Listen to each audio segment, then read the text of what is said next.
There is a King of glory, there is a God who saves, walking strong and mighty, freedom is in his name. Open the gates of heaven. Let's work on our definition of big. This is Robert Wadlow. At 2.72 meters tall, he is the biggest man to have ever lived. If your teenagers are presently outgrowing their shoes, Robert wore a size 36. Here it is in comparison to a size 12.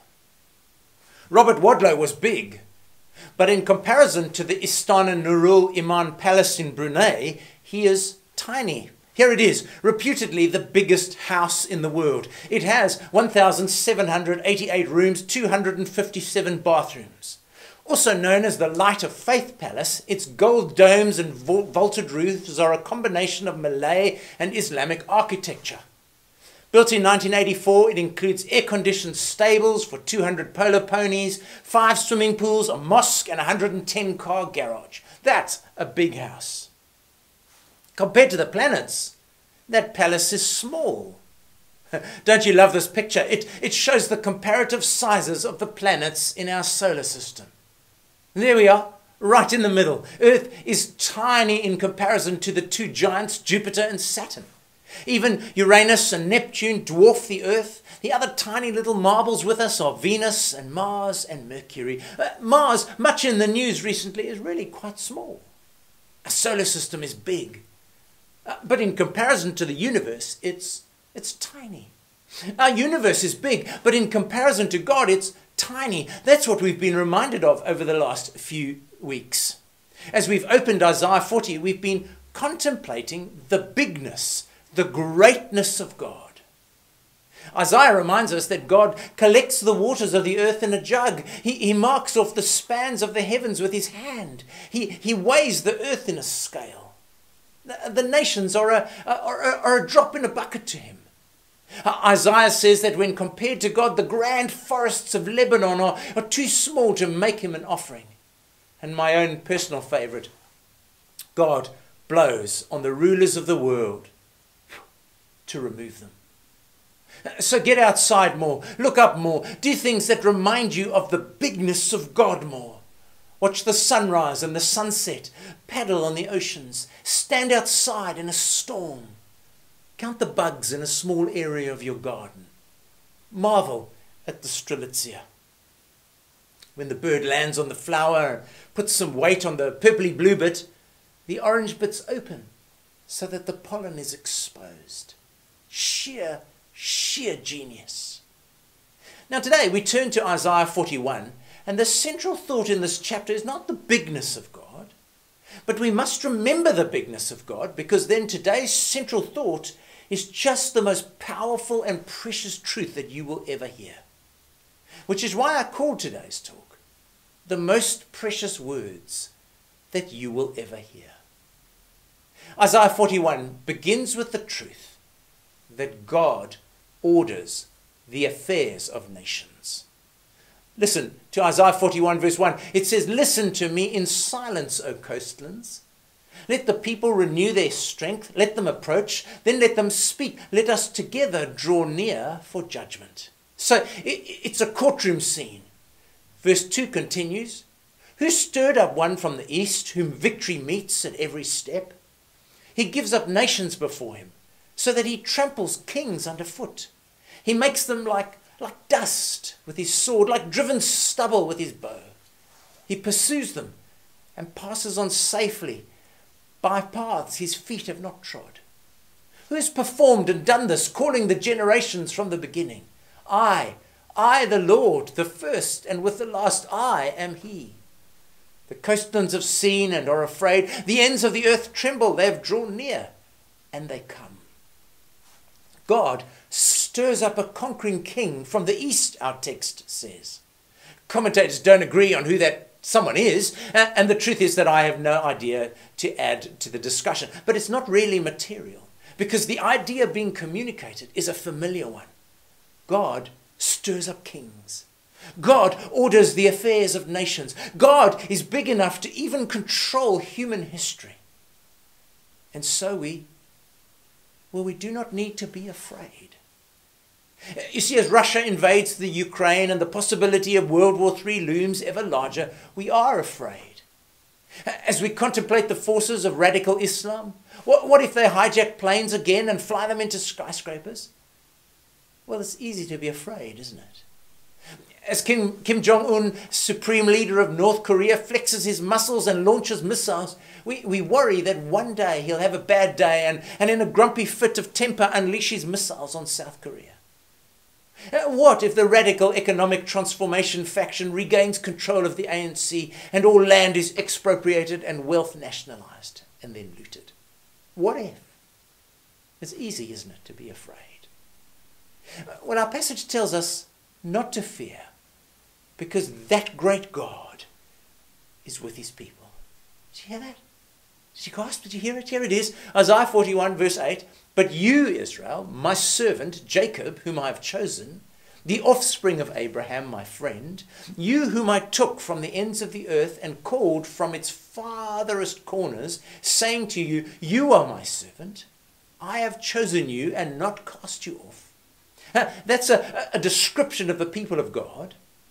Servant is a description we're coming to in Isaiah. It's of course later applied to Jesus. Here it's used of the people of God. And this is what it says. We are the people of God because he's chosen us.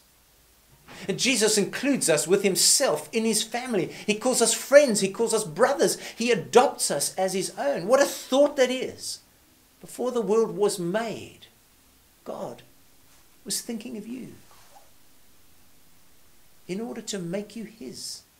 An audience with a king would be a memorable moment, but we've been chosen by the king. And now to those chosen people of God, Isaiah says, verse 10, fear not, for I am with you. Be not dismayed, for I am your God. I will strengthen you. I will help you. I will uphold you with my righteous right hand. Behold, all who are incensed against you shall be put to shame and confounded. Those who strive against you shall be as nothing and shall perish. You shall seek those who contend with you, but you shall not find them. Those who war against you shall be as nothing at all. Here it is again, verse 13. For I, the Lord your God, hold your right hand. It is I who say to you, fear not, I am the one who helps you. Fear not, you worm Jacob, you men of Israel. I am the one who helps you, declares the Lord. Your Redeemer is the Holy One of Israel. 3 times God says it. Chapter 41:10, chapter 41:13, chapter 41:14. 3 times God says to his people, fear not. I am with you. Fear not, I am the one who helps you. I, the Lord your God, hold your right hand. What a staggering promise. Don't be afraid, for that big God is with his people. Let me tell you a little secret about me. I'm quite fussy about pronouns. Ask the staff of our church about pronouns and me. One of my pet hates, I really hate this, is when people come to me and they say, we really should paint the church. Or they say to me, we really should have whatever it is. And of course they don't mean we at all. They mean you should do this. They mean, Geoff, you should organise for this to happen. But of course they're too cowardly to say that because it's a little bit rude. And so they soften it and they say we. But they don't mean we at all. I always want to reply, and often in my crankier moments, I sometimes do. You are so right. We really should. When are you going to? Now, did you notice the pronouns in our passage today? God says, I am with you. You don't need to be afraid. A couple of weeks ago, a little family was gathered on a Saturday morning at Rondebosch Common. They were on the corner of Park and Milner Road. It's a busy, very dangerous corner, lots of traffic. And the father leaned over to the children who were with him. They were little, 3, 4, 5, I don't know, somewhere round about there. And he said to them, hold my hands. We're going to cross the road. And he held 2 little hands in his hands. And they safely navigated the danger. That's the promise of God in this passage. God promises to hold the hands of his people so that we do not need to be afraid. Here is my hand. God has got it. You know that to hold someone's hand is an intimate act. It shouts relationship. When teenagers hold hands, they're experimenting with being a couple. All of us remember that first time we held someone's hand. The shivers it sent down our spines. I still love holding Tracy's hand. It's because she's special to me. Older people hold hands to support each other, to say to each other, you're not alone. In a wedding ceremony, couples hold hands of support and commitment and affection and intimacy. Holding hands speaks of presence. When we go to hospital, when we're dying, when we start at a new school, when we walk into church for the first time, when we're in pain, it's all so much easier if someone is holding your hand. That's the promise. God is holding your hand. We know that as the people of God, we're not exempt from tragedy and suffering. There is no promise in the Bible that if you become a Christian, then your life now will be easy and prosperous and comfortable. The prosperity preachers and authors, well, they lie when they tell you that. Don't waste your money on those books. Don't fill your head with lies. If you're attaching yourself to Jesus because you don't want pain or suffering, you will be disappointed. No, instead, the followers of God embrace a life that is lived under the shadow of a cross. It's a life with a bowl and a towel in hand. It's a life choosing service. It's a life of giving and forgiving. It's a life when the pronouns change from me and mine to you and yours. It's a life of persecution and scorn. It is to actively choose to not be the cool kid in the playground of life. But as we live in that countercultural way, we are promised the presence of God. God with us. The shepherd alongside us. God in our corner. God on his knees tending our wounds when the battle is raging around us. God holding our hand. Jesus interceding for us. Remember what they called the Christmas baby? Emmanuel. God with us. I cannot think of anything greater to offer you today than the offer of the presence of God in your life. There is nothing greater. It's a small promise if God is small. But if God is big, then this is massive. Perhaps today you're living through the most excruciating agony. Relational pain, physical pain, emotional turmoil. I'm so sorry. You wake up in the night and you hurt everywhere. You wake up in the morning and the pain returns. You hurt so bad that sometimes you actually feel physically sick. Here's the Bible's promise to you today. If you trust Jesus, you're not alone in it. God's with you. God's holding you.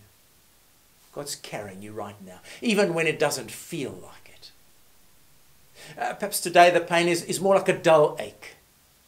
We have fashionable names for that sort of pain. Midlife crisis, existential angst, Marie Antoinette's soul-sick words, nothing tastes. If that's your experience, the application's the same. In the psychological angst, the solution is to look at your hand, particularly your right hand, and to remember who's holding it. Isaiah 41 verse 13 promises that I, the Lord your God, hold your right hand. Psalm 23, famous words, even though I walk through the valley of the shadow of death, I will fear no evil. Reason, you are with me. It's the same promise. We need to remember the greatness of God. And then we need to remember the presence of God who's with us in our pain. When you pray for a Christian friend, when you pray with a Christian friend who's hurting, don't pray that God will take their pain away. Pray that they will know the presence of God in it. You see, God is bigger than the pain. Staggeringly, the Bible promises that pain is not wasted, but that God uses all things for the good of those who love him. Because he's there. He's there with them. Now, when God is with you, two things happen. The first is you win. And the second is that you will see him restore all things. Listen to Isaiah 41:15. Behold, I will make of you a threshing sledge, new, sharp, and having teeth. You shall thresh the mountains and crush them, and you shall make the hills like chaff. You shall winnow them, and the wind shall carry them away, and the tempest shall scatter them. And you shall rejoice in the Lord, in the Holy One of Israel. You shall glory. Threshing is basically what a combine harvester does today. You cut the grain, you clobber the grain, and you separate the grain. You separate the valuable seed from the chaff, the waste. Often farmers would throw it all into the air and the wind would blow the chaff away while the precious grain would fall to the earth. God says, fear not, I'll help you. I'll make you into a threshing sledge that will conquer, while the enemies of God will be blown away like chaff. You see, God wins. The promise of the Bible is that God's big enough and he wins. Evil people will not win. Corruption will not win. Racism will not win. Greed will not win. Our enemies will not win. Atheism will not win. Other religions will not win. The enemies of God will be threshed. Death will not win. God will win, which means we'll win. And in that day when God wins, he will restore all things.